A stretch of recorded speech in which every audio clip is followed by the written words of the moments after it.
இனி flight ticket book பண்றது ரொம்ப ஈஸி. அதுவும் டைரக்ட் ஏர்லைன் பிரைஸ்ல 20 ஆண்டுகளுக்கும் மேலாக புதுவை மக்களின் பேராதரவு பெற்ற உங்கள் சக்தி சேனலின் மற்றும் ஒரு அங்கம் சக்தி ஏர் ஏஜென்சி. நம்ம சக்தி ஏர் ஏஜென்சிஸ் B2B பேசிஸ்ல உங்களுக்கு டிக்கெட் புக் பண்ணி தராங்க. சோ உலகத்துல நீங்க எந்த மூலைக்கு வேணாலும் போகலாம், அதுவும் சரியான பிரைஸ்ல. France, London, Singapore, Malaysia, Dubai, America, Australia போன்ற உலகின் அனைத்து நாடுகளுக்கும் இன்டர்நேஷனல் டிக்கெட் மட்டுமல்லாமல் இந்தியாவிற்குள் நீங்கள் எங்கு வேணாலும் சென்று வர டொமஸ்டிக் ஏர்லைன் டிக்கெட்டும் நாங்கள் புக் செய்து தருகிறோம். Paris to Chennai, Chennai to பாரிஸ்க்கு ஃளைட் டிக்கெட் லோ ஃபேர்ல எங்களிடம் கிடைக்கும். ஒரு கால் பண்ணா போதும், உடனடியாக இன்டர்நேஷனல் மற்றும் டொமஸ்டிக் ஃளைட் டிக்கெட் புக்கிங் செய்து தருகிறோம். வேறு யாராலும் தர முடியாத மிக குறைந்த கட்டணம், நிறைவான சேவை. Fly around the world at cheapest price.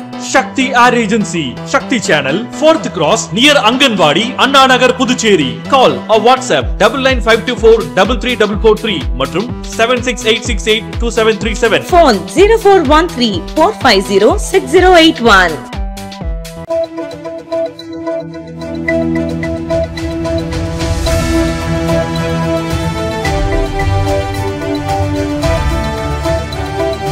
வணக்கம். சக்தி சேனலின் புதுவையின் இன்றைய நிகழ்வுகள். புதுச்சேரிக்கு தனி மாநில அந்தஸ்து வேண்டி சுயேட்சை எம்எல்ஏ நேரு தலைமையில் 200க்கும் மேற்பட்ட பொதுநல அமைப்பினர் டெல்லியில் உள்ள ஜந்தர் மந்தர் பகுதியில் போராட்டத்தில் ஈடுபட்டனர்.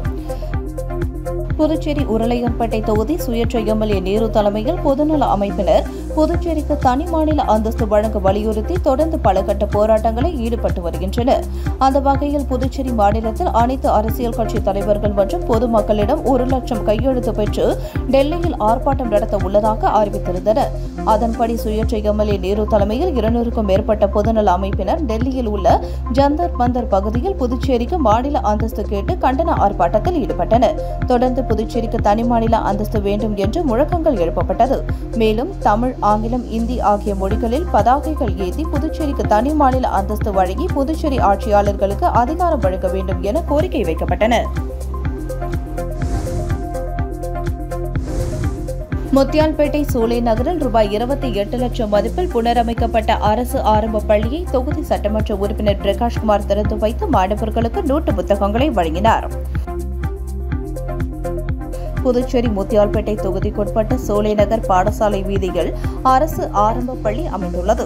கடந்த ஆண்டு பெய்த கனமழையில் பள்ளி கட்டிடம் மிகவும் சேதமடைந்ததுடன் மழைநீர் வகுப்பறைக்குள் புகுந்ததால் மாணவர்கள் கல்வி கற்க முடியாத சூழல் உருவாகியது. இதுகுறித்து தகவல் அறிந்த தொகுதி சட்டமன்ற உறுப்பினர் பிரகாஷ்குமார் உடனடியாக அதிகாரிகளுடன் சென்று பள்ளியை சீரமைக்க நடவடிக்கை எடுத்தார்.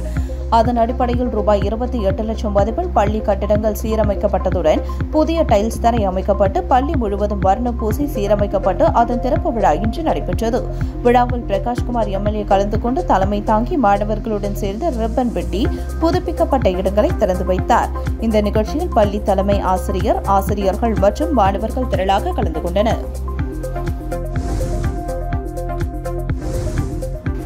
புதுச்சேரி ஆதி திராவிடர் மற்றும் பழங்குடி இனத்தவர் வரைநிலை மேம்பாட்டுக் கழகத்தில் பணியில் இருந்த 21 பேர் நீக்கப்பட்டதற்கு உரிய விளக்கம் கேட்டு தேசிய தாழ்த்தப்பட்டோர் ஆணையம் புதுச்சேரி அரசு செயலருக்கு நோட்டீஸ் அனுப்பியுள்ளது. பாட்கோவில் கடந்த 2012ஆம் ஆண்டு 45 பேர் பணியமர்த்தப்பட்டு தொடர்ந்து 5 வருடங்கள் பணியில் இருந்தனர். இந்நிலையில் 2016ஆம் ஆண்டில் ஏற்பட்ட ஆட்சி மாற்றத்திற்கு பின்னர் பணியில் இருந்த அனைவரும் பணி நீக்கம் செய்யப்பட்டனர். இதில் 24 பேர் பல்வேறு காலகட்டங்களில் மீண்டும் பணியமர்த்தப்பட்ட நிலையில் பட்டியலின வகுப்பை சேர்ந்த 21 பேர்களுக்கு பணி வாய்ப்பு வழங்கப்படவில்லை. இந்நிலையில் பாதிக்கப்பட்டவர்கள் தேசிய தாழ்த்தப்பட்டோர் ஆணையத்தில் புகார் அளித்தனர். தொடர்ந்து மேற்கொள்ளப்பட்ட நடவடிக்கையின்படி இதுகுறித்து விளக்கம் கேட்டு தேசிய தாழ்த்தப்பட்டோர் ஆணையம் புதுச்சேரி அரசு செயலருக்கு நோட்டீஸ் அனுப்பியுள்ளது. அதில் தெரிவிக்கப்பட்டிருப்பதாவது, ஜாதி அடிப்படையில் 21 பட்டியலினத்தை சேர்ந்தவர்களுக்கு மீண்டும் பணிவாய்ப்பு மறுக்கப்பட்டது குறித்த புகார் பதிவு செய்யப்பட்டுள்ளது. எனவே இந்த புகாரின் மீது எடுக்கப்பட்ட நடவடிக்கை என்ன என்பது குறித்து விசாரணை நடத்தி 15 நாட்களுக்குள் அறிக்கை தாக்கல் செய்ய வேண்டும். பதில் கிடைக்காத பட்சத்தில் தேசிய தாழ்த்தப்பட்டோர் ஆணையத்தில் உள்ள நீதிமன்றத்தில் ஆஜராக சம்மன் பிறப்பிக்கப்படும் எனவும் அதில் தெரிவிக்கப்பட்டுள்ளது.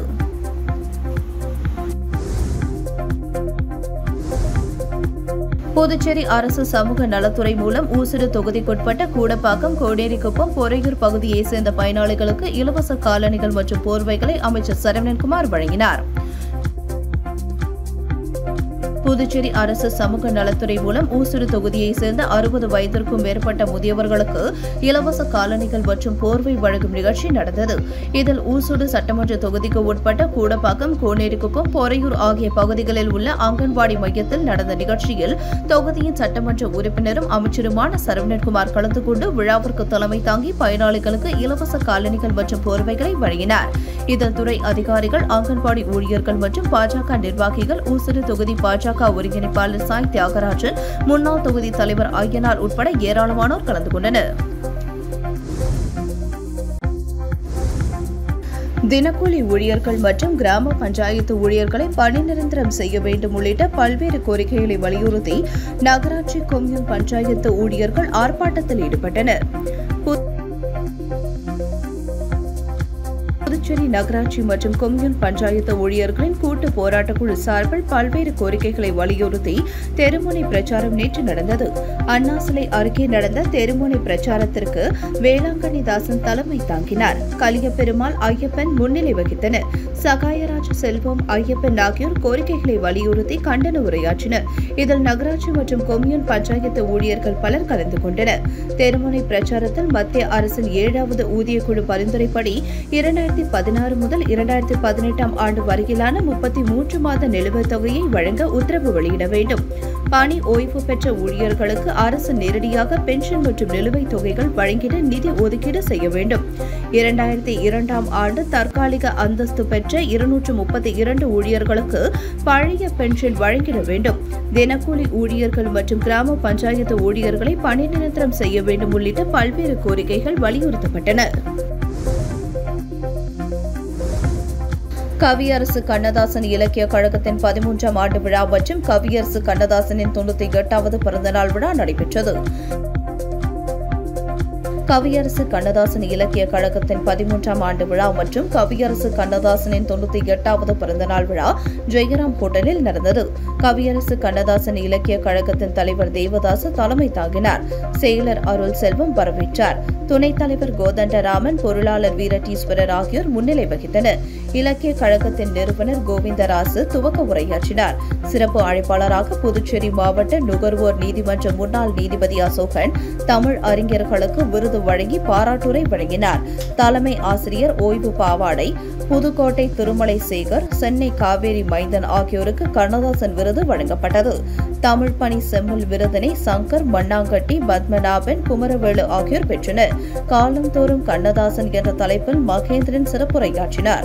சிங்கப்பூர் தமிழர் வெங்கடேசன், புதுச்சேரி பல்கலைக்கழக பேராசிரியர் ரவிக்குமார் ஆகியோர் வாழ்த்துரை வழங்கினர். ஏற்பாடுகளை விழா குழுவினர் செந்தில்குமார், ராமதாசு காந்தி, கலைவாணி பாண்டியன், ஆளவந்தார் சித்தர், கலைவாணி சதீஷ் ஆகியோர் செய்திருந்தனர். இலக்கிய கழக இணை செயலர் கஜேந்திரன் நன்றி கூறினார். புதுச்சேரியில் இணைய வழி மூலம் 5 பேரிடம் ரூபாய் 20 லட்சம் மோசடி செய்தது தொடர்பாக சைபர் கிரைம் போலீசார் விசாரணை மேற்கொண்டு வருகின்றனர். வெளியனூர் புதுத்தெருவை சேர்ந்தவர் மனோஜ் 35. இவரை தொடர்பு கொண்ட நபர் ஆன்லைன் வர்த்தகத்தில் முதலீடு செய்து அதிகம் சம்பாதிக்கலாம் என கூறினார். இதை நம்பி 8,37,000 ரூபாய் முதலீடு செய்து ஏமாந்தார். அதேபோல் முத்தியால்பேட்டை நபர் ஆன்லைன் வர்த்தகத்தில் முதலீடு செய்து 10,87,971 ரூபாயை ஏமாந்தார். புதுச்சேரி நபர் 87,572, வெளியனூர் நபர் 1,500, வைத்திக்குப்பம் நபர் 3,194 என 5 பேர் மோசடி கும்பலிடம் 20,17,636 ரூபாய் ஏமாந்தனர். சைபர் கிரைம் போலீசார் வழக்கு பதிவு விசாரித்து வருகின்றனர்.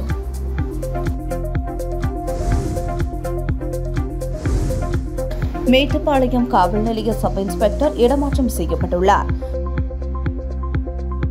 புதுச்சேரி காவல்துறையில் சப் இன்ஸ்பெக்டர்கள் இடமாற்றம் செய்யப்பட்டு வருகின்றனர். அதன்படி மேட்டுப்பாளையம் காவல் நிலையத்தில் பணிபுரிந்த sub inspector Thirumurugan Villianur police நிலையத்திற்கு இடமாற்றம் செய்யப்பட்டார். இதற்கான உத்தரவை போலீஸ் தலைமையகம் SP ஜிந்தா கோதண்டராம் பிறப்பித்துள்ளார்.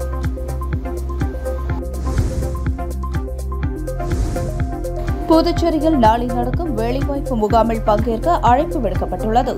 ஆதி திராவிடர் மற்றும் பழங்குடி இனத்தவர்களுக்கான தேசிய வாழ்வாதார சேவை மைய துணை பிராந்திய வேலைவாய்ப்பு அதிகாரி கோட்டூர்சாமி வெளியிட்டுள்ள செய்திக்குறிப்பில் ஆதி திராவிடர் மற்றும் பழங்குடி இனத்தவர்களுக்கான தேசிய வாழ்வாதார சேவை மையம் நடத்தும் வேலைவாய்ப்பு முகாம் நாளை 28ஆம் தேதி காலை 9:30 மணி முதல் மதியம் 1 மணி வரை புதுச்சேரி நடேசன் நகர் 3வது குறுக்கு தெருவில் உள்ள மைய அலுவலகத்தில் நடக்கவுள்ளது.